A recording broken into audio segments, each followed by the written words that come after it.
Laut US- und deutschen Medienberichten soll die Spur der Terroranschläge auf die Nord Stream-Pipelines zu einer pro-ukrainischen Gruppierung führen, die aus 2 Tauchern, 2 Tauchassistenten, einer Ärztin und dem Kapitän bestanden habe.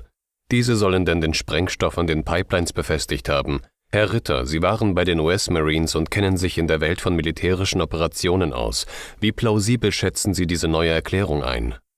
According to US and German media reports, the trail of the terrorist attacks on the Nord Stream pipelines should lead to a pro-Ukrainian group consisting of 2 divers, 2 diving assistants, a doctor and the captain. They then allegedly attached the explosives to the pipelines. Mr. Ritter, you were in the US Marines and know your way around the world of military operations. In your book, how plausible is this new explanation? It's not just that I have a military background. I have an intelligence background that has given me the opportunity to interface with the CIA's Special Activities Group. That's their covert paramilitary organization. And it's the CIA's Special Activities Group that would have been involved in supporting the American attack on German energy infrastructure, the explosive attack on the pipelines of the Nord Stream gas delivery system. This is just absurd in the extreme. First of all, I mean, it's out of a bad fiction novel. We're talking about diving at depths that are beyond that are supportable by an entity such as has been described. When Seymour Hersh heard about this, he laughed out loud. And then he said, "Oh my God, oh my God, oh my God," because even he couldn't believe the lunacy attached to this. I'm without words. This is such a weak story. This is as if it was going to be believed that a bunch of kindergartners were going to successfully climb Mount Everest on their own, traveling to the base camp, training themselves and making it to the top of Mount Everest and back without being detected. This is absurd in the extreme. Before people publish this, they should walk through the viability of the story being presented. How are you going to get 2 divers nearly 300 feet underwater? What was the equipment they were using? Was the yacht outfitted with specialized diving support equipment? Is there any evidence that this equipment was used on it? The explosives, they say they found traces of explosives. Be interesting to know where those traces led to. Explosives tend to have unique markers. What was the source of these explosives? Are these explosives of the sort that can be used underwater in highly saline conditions? We can just go on and on and on and on about the stupidity of this. And what nobody seems to acknowledge is that this is a hastily crafted story designed to divert attention away from the serious reporting done by Seymour Hersh. But the good news is, like most hastily assembled cover stories, it will collapse under a modicum of scrutiny, which is why I think at the end officials said, "Well, we're not saying this is absolutely true. This could be a cover story," because it is a cover. Diese Berichte über eine ominöse pro-ukrainische Gruppierung als Drahtzieher der Terroranschläge kommen nun zu einer Zeit, wo sich die negativen Nachrichten aus Sicht Washingtons rund um den Krieg in der Ukraine zuletzt gehäuft haben. Ist das einfach nur Zufall? Those reports about an ominous pro-Ukrainian group as the mastermind of the terrorist attacks come at a time when negative news around the war in Ukraine have been piling up lately for Washington. Is this a coincidence? I don't believe in coincidences when we're talking about the United States and Ukraine policy. It seems odd that a CIA cover story that has been built in conjunction with German intelligence. Understand this cover story could not happen without German intelligence. This is a hint to all of you German members of parliament. Subpoena your intelligence service. Bring them in. Find out what's going on. Get to the bottom of this, please. You owe it to the German people. You owe it to the Ukrainian people. You owe it to everybody in the world to find out what the truth is. Don't buy into this nonsense. And I'm confident there are certain individuals who have so far shown the courage to speak up, and they will continue to do so. And they will latch on to this particular lie and follow it through and hold those accountable for who have told this lie. But the fact that the liars, the CIA, the German intelligence services, are pointing a finger at Ukraine is a curious detail.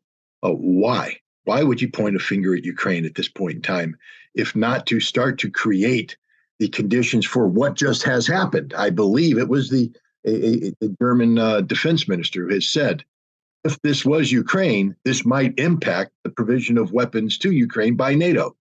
And I think what we're beginning to look at is this is an excuse for the re-examination of continuing to support a losing cause, or should I say, a lost cause. Anybody who looks at what's going on in Ukraine understands we're looking at the final death throes of the Ukrainian military.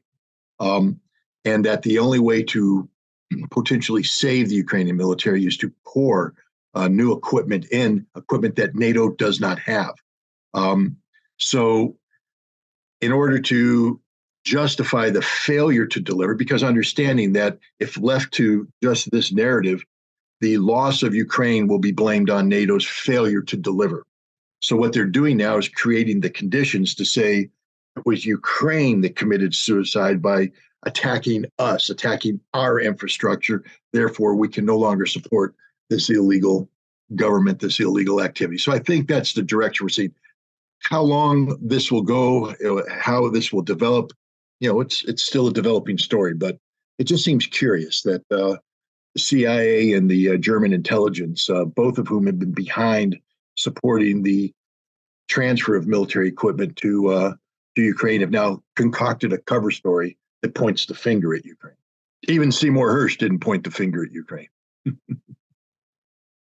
Während der ukrainische Präsident Wladimir Selenskyj weiterhin an der Verteidigung der Stadt Bachmut festhält, bereiten westliche Politiker und Medien die Öffentlichkeit auf den Fall der Stadt vor.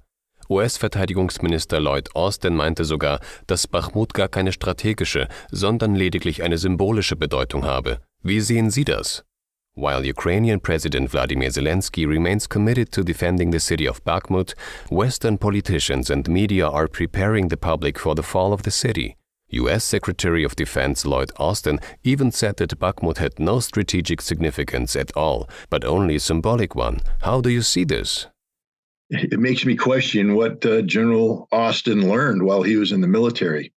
I would advise the general to study history and battles where one side suffered overwhelming losses, and then reconsider your notion that such a defeat has no strategic value. That, therefore, is saying that the Battle of Gettysburg, according to General Austin, had no strategic value, none whatsoever, despite the fact that General Lee's Army of Northern Virginia suffered overwhelming losses, had to withdraw, et cetera. According to General Austin, it's an insignificant piece of territory. These ridges and hills, north of the little town of Gettysburg. No significance at all, right, General Austin? You idiot. Of course it has significance. The Ukrainian government, Ukrainian army has poured the lifeblood of its military into the Bakhmut meat grinder, where they are dying in numbers that your own commanders, General Austin, Secretary Austin, General Cavoli, ask him, is NATO capable of imagining the scope and scale of the violence taking place at Bakhmut? And the answer is no. That means you're not trained to fight it, equipped to fight it, prepared to fight it. And that's probably why you don't understand it, General Austin, because you don't know that kind of war. You have never known that kind of war. You're unfamiliar with the level of violence taking place. And therefore, that allows you to issue ignorant statements such as the Battle of Bakhmut holds no strategic value, as if the Battle of Kursk held no strategic value, if the Battle of Moscow held no strategic value, as if any the Battle of Waterloo apparently held no strategic value. Isn't that correct, General Austin? Because it doesn't matter that Napoleon sacrificed his army on the fields of Waterloo, therefore creating the conditions for his ultimate defeat. No, according to General Austin, it doesn't matter that an army is losing its manpower in overwhelming numbers on a given piece of geography. General Austin's an idiot. His words should be treated as the words of an idiot. Wie schätzen Sie die Möglichkeiten einer Frühlingsoffensive der ukrainischen Armee ein, nachdem tausende Soldaten ihre Ausbildung in Ländern wie Großbritannien und Deutschland abgeschlossen haben? How do you assess the possibilities of a spring offensive by the Ukrainian army after thousands of soldiers have completed their training in countries like the UK and Germany? Well, on the one hand, a spring offensive by the Ukrainian army could be like the German Ardennes offensive in December of 1944. The Battle of the Bulge. Starts off impressive, ends with a decisive defeat. That's best case. Let's understand that. The best case that Ukraine could hope for is starting off impressive, ending with a decisive defeat. Or the Ukrainian offense could be such as that of Generals Venk and Steiner in the final moments of the Battle of Berlin. When Adolf Hitler was down in the bunker looking at the map, moving imaginary arrows across, launching offenses that couldn't happen because the troops don't exist. So we'll see which one it will be. Either way, it's not going to affect the overall outcome of this conflict, which, again, we just have to reflect on some basic math. This is a war that's defined by artillery. The Russians have overwhelming supremacy in artillery. They're not running out of ammunition.